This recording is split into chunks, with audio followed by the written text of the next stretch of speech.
মেদিনীপুর সদর ব্লকের পলাশী প্রাথমিক বিদ্যালয়ে প্রতি বছরের মতন এবছর বসন্তের আগমনী আবহে এক অনন্য উদ্যোগের সাক্ষী থাকলো সকলে। প্রকৃতির রঙে রাঙায় ঋতুকে স্বাগত জানাতে বিদ্যালয়ের ছোট্ট কচি কাচারা নিজেদের হাতে তৈরি করলো সম্পূর্ণ ভেষজ আবির, যা যেমন আনন্দের তেমনই শিক্ষণীয়।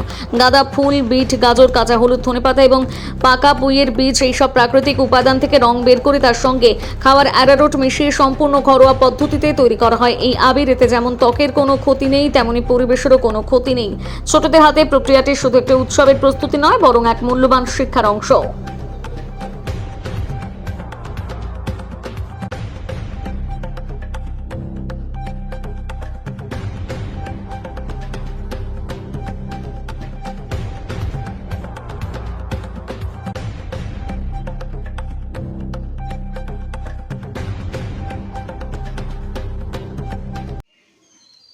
কি হলো আজ তোমাদের স্কুলে?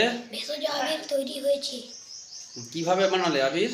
বিট, গাজর, কাঁচা হলুদ, পাকা পুইয়ের বীজ আর ধনেপাতা দিয়ে অ্যারারুট দিয়ে বেটে বেটে নিচড়ে রস বের করে নিয়ে আমরা আবির তৈরি করেছি। কি হবে এই আবির? দোল উৎসবে আমরা বন্ধুদের মাখাবো। কেমন লাগলো তোমার এই আবির? ভালো। কেন ভালো লাগছে? নিজের হাতেই তৈরি করতে।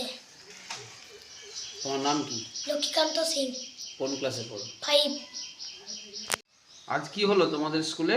আজ আমাদেরকে ভেষজ আবির তৈরি হলো। কিভাবে তোমরা বানালে? বিট, গাজর, কাঁচা হলুদ, পাকা পুইয়ের বীজ, অ্যারারুট দিয়ে আমাদের স্কুলে ভেষজ আবির তৈরি হলো। এই আবির নিয়ে তোমরা কি করবে? দোল উৎসবের দিন আমাদের বন্ধুদেরকে মাখাবো। কেমন লাগলো তোমার এই আবির বানাতে? ভালো।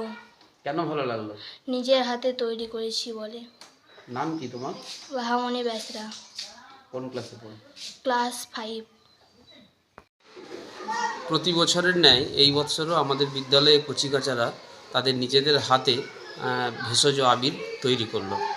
এই আবির তৈরি হয়েছে অ্যারারুটের সাথে বিভিন্ন রকমের ফুল এবং শাকসবজির রস সেগুলো মিশিয়ে ওরা নিজেদের হাতেই বানালো। এই আবির খুবই নিরাপদ বাচ্চাদের জন্য তো অবশ্যই, এবং বড়দের জন্য, কারণ এতে কোনো রাসায়নিক মেশানো নেই।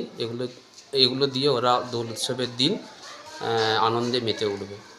আমার নাম অসীম কুমার মণ্ডল, সহশিক্ষক পলাশী প্রাথমিক বিদ্যালয়।